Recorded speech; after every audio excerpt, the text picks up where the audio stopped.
Watch Transit TV right now.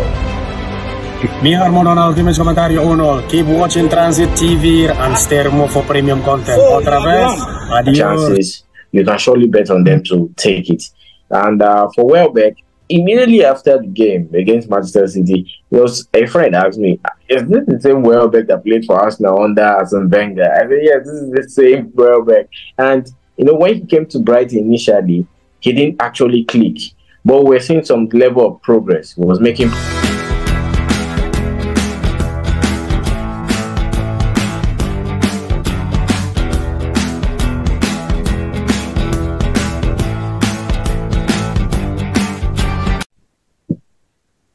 Transit TV, welcome back again to our EPL studios.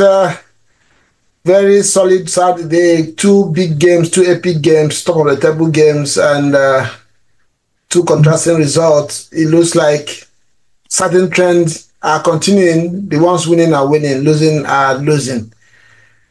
Manchester City losing 2-1 to Brighton today, coming from behind, Brighton coming from behind and winning City. Nobody would have predicted this one. Yes, Brighton has always been a team that gives, big teams to run for their money. But, I mean, Victor, you are welcome to the show. I don't know where to start this one from. I know during the game, you were like almost certain that City was going to win this one. I don't know. How do you feel about it? Well, I'm not supposed to feel any way. I'm supposed to enjoy the result as it comes and understand the result so that we can analyze it for our fans. So, was it surprising? I don't think it was surprising. I would rather say it was an impressive performance from Brighton. Yeah, I agree with you. So let me ask you quickly. Let's start this now. Should questions be asked on Pep, or is it just one of what the football can bring? I don't think questions should be asked about Pep Guardiola's job. It's not the first time that he's struggling with Manchester City. Over the but this is the first time he's going to lose the 4 straight games in his entire career. So it's something new. Yeah, it's something new, but he has lost 3 games in a row in his career. So maybe his progression and his experiencing new things this period. But so what do you put this to? What do you put this to? I think maybe the fact that Rodri is injured, has a role to play. Because there's a stat that says that whenever Rodri is playing for Manchester, they don't lose. He only lost 1 game the whole of last year with Rodri. I don't know. We are starting to see that maybe that fact is actually true and it's not just a mere fact that is just out there. And Kevin De Bruyne, also coming back from injury just recently, has not clicked. And in fact, the last couple of games he's been coming from the bench for Manchester City, has not reached full fitness. Remember, he was out for a long while. And so I think these are the factors that is affecting Manchester City at the moment. There's no middleman in that, that midfield that plays the role of Rodri, who can drive, the team forward. And then there's no bit of a creativity. There's this difference Kevin De Bruyne brings into the side. And, whenever Kevin De Bruyne, we know he's injury prone. And whenever he's out, we know that, certain players steps up, like Phil Foden, some season, especially last season, when Kevin De Bruyne was out, Phil Foden actually, stepped up. But this season, we're not seeing that Phil Foden that we used to know. He's not, that flair is not there. His conversion rate is poor, so I think those are the factors affecting City this very moment. And you also talk about the fact that, Jeremy Doku has been out injured for a while. So maybe it could be affecting, the initial plan of Pep Guardiola. Well, this is the losing streak started while Doku was still playing. It's not part of it. For me, I understand what you're saying about Rodri. Of course, that one is an established fact. Well, everybody knows that Rodri is a very strong member of that squad and very relevant to what City have done in the past few years. But for me, contrary, I don't agree with you. Pep needs to be asked some questions. By now, I remember doing the show after this thing had Rodri got injured and they lost the game or something. I said Pep will always find a solution, and it looks like he has not been able to find a solution to this. So he needs to look at himself and figure out what is going on. Because, I mean, the story there is always champions of big teams. They always find a way to solve certain problems. So now it looks like he hasn't found a way. So he has to be questioned. But I've also said that, although I've been saying it for a very long time, that City don't have a good defense, but for a very long time, they've been struggling to keep clean sheets. And what happens is that they've been scoring teams. And now they can't score teams. So it's happening. The top, for me, the third point, I don't know if I agree with all this. The third point is true. I don't think that this Manchester City have the same quality. The quality of player that they have right now is in the same level with the one that Pep has worked in the past. Like you mentioned Doku. Doku, for me, I don't even rate Doku. Doku doesn't have end product. He only has 5 goals or so in Manchester City career. I don't even know if he has up to 5 assists. So with all that trickery, all those movements, he doesn't produce anything for City. So I don't count him. Sevilla will lose good in the eyes. Still the same issue. There's really no end product. So the quality of players that Pep has in his disposal at the moment don't look that good. You can compare these guys to prime David Silva or Gundogan or other players that have played. Mahrez is, if you put Doku and Sevilla together, they're not up to the quality that Mahrez had for City when he was at his peak. So all these things put together is really a problem for Manchester City to solve. Like I said the last time, their defenders can't defend one-on-one. Once they are exposed, they are isolated, they falter. So all these things coming together looks like it's really a big problem for City this season. And lastly, this one is not empirical. You can't really say it. Also, motivation might be another issue because they have won everything recently. So there's really nothing much to fight for. But another very important issue I also want to put in there, I want to talk about emphatically is Eden Haaland. Haaland, I know last season or 2 seasons ago, he scored loads of goals. People were complaining he doesn't get involved in the games, but he's scoring goals. That's what matters. Like you mentioned, when De Bruyne is not there, because he doesn't get involved in the play, he waits for the chances to be created. Nobody's creating those chances. And this is where strikers who can get involved in the play now helps their team. They can now come, help, and if they're not scoring, probably create for other players. The only thing Haaland contributes to Manchester City is just goals. Once he doesn't score goals, he doesn't do nothing else. And if a team is struggling and you have one player that only can do one thing for you, then it's also a problem. So all these things put together are really big. For me, they are a big problem for City, and it doesn't look like it's going to be a good season for them. I don't know if there's any of these things that you disagree with. Well, for Haaland, I feel like Haaland is there to do his job as a number 9, as a striker. If you feed him well, he will score the goals. If Haaland has at least 6 chances on goal, you can bet that he will score 1 or 2 of those chances. Well, like you said, the defense too, there are some question marks in the defense because, it looks a bit shaky. Earlier in the season, Man City started with about, a back 3. Usually Manuel Akanji, Ruben Diaz, and then I think Josko Gavadio also switching things with Manuel Akanji. But so far in this particular game, we saw players that I've not seen play for Man City's defense. Simpson, Pussy. I don't know where he came from. I think maybe he came from the academy side. So maybe Pep is trying to blend these younger players into this side, and that squad depth that City usually have. When there was a time when City plays, you are scared of the bench more than the starting 11.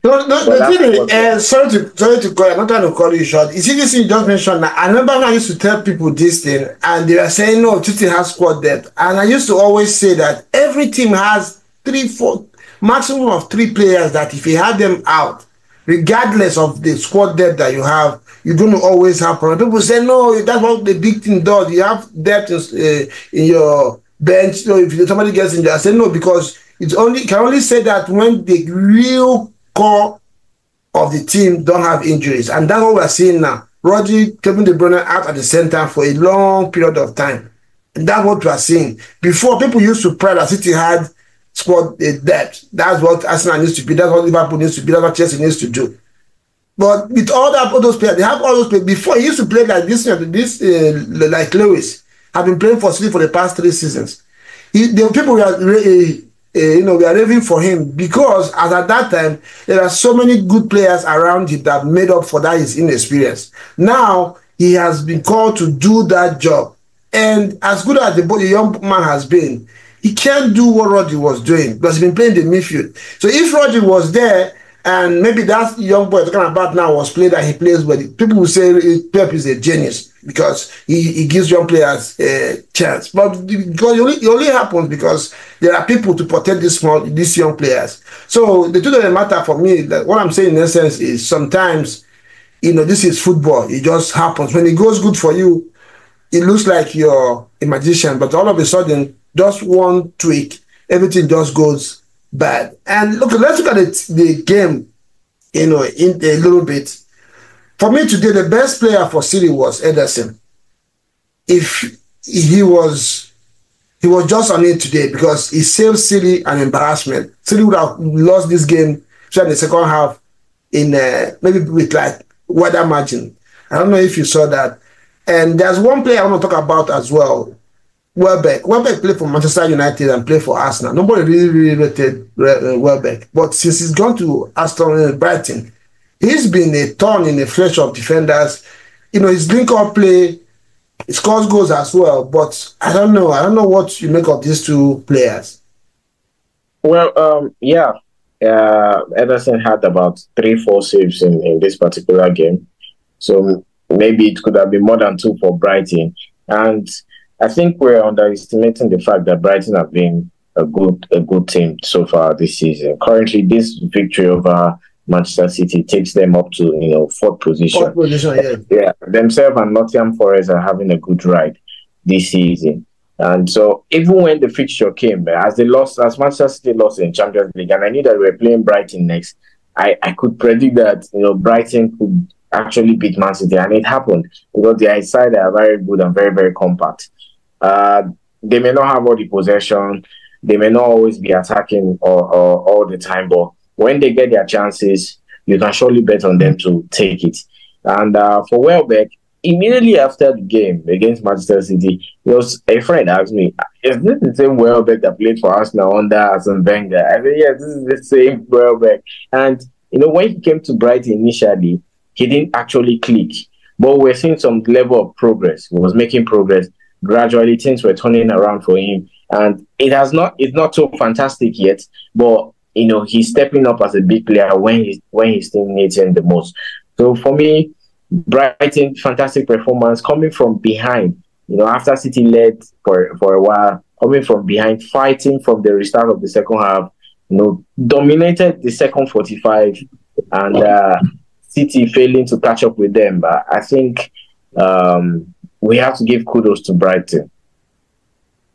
Okay, yeah, Ugum just joined before we end this one and jump on Liverpool and Aston Villa.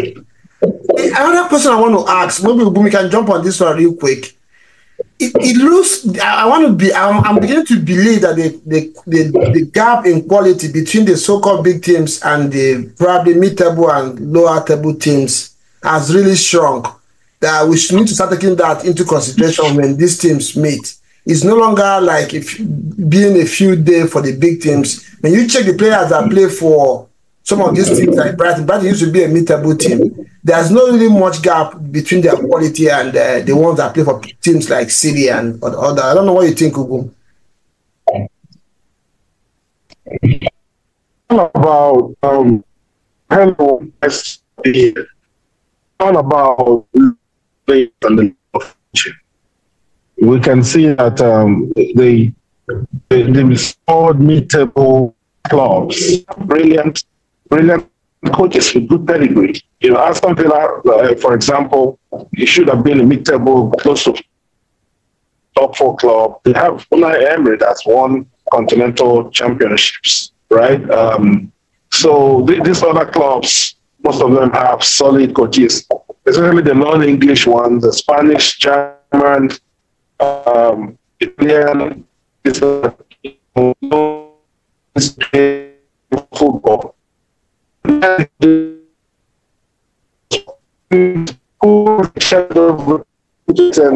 probably deserves an award if he's been the same person or the same group over years. Yes, no matter the level. And when you have brilliant players, smart players, and you have a solid coach that gives them confidence, gets them to be tactically aware, then they can match any team on any given day, depending on, you see, EPL, I've always said it, it's a confidence league. That league, you can play, you can know how to play, but you need the confidence to play to win games in the EPL. And once teams start to be defeated, mentally, even before they meet you, then you are on course. That's part of why Man City has dominated so much over the years. Before they step onto the field, confidence is high on their side, confidence is low on their opponent's side. And so good players with that confidence tend to make too many mistakes and tend to lose games. So yes, I agree that. Let me ask you real quick before we round up this one, before we move to the next game.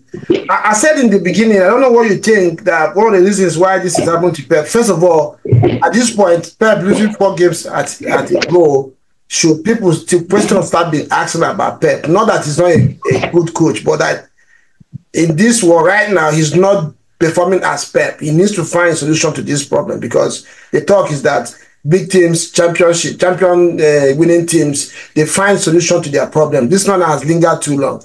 Should people now start looking at Pep as not being able to find solution to this problem? That's one. Two, I feel that the quality of players that Pep has right now is nowhere close to what he had in the past. Probably that's why he's struggling. And as well, Eden Haaland, goal scorer, probably the best goal scorer in the world right now.